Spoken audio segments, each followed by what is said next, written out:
کہ میلاد النبی صلی اللہ علیہ وآلہ وسلم کی آڑ میں نعت شریف پڑھنے کی ایکٹنگ کرتے ہوئے اشتہاری گانوں کے بول استعمال کر رہی ہے۔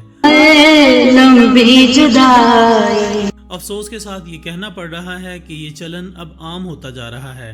نعت شریف کے لیے ایسا لگتا ہے کہ لوگوں کے پاس نہ تو خیالات رہے ہیں اور نہ ہی ان کے پاس کوئی الفاظ رہے ہیں۔ لوگ بڑے دھڑلے سے گانوں کی طرز پر نعتیں لکھتے ہیں اور جھوم جھوم کر انہیں پڑھتے ہیں۔ انہیں یہ احساس تک نہیں ہوتا کہ یہ حرکت کر کے یہ ڈائریکٹ نبی پاک صلی اللہ علیہ وآلہ وسلم کی شان گرامی میں گستاخی کا سبب بن رہے ہیں۔ آپ ذرا یہ ویڈیو دیکھیے اور خود فیصلہ کیجئے۔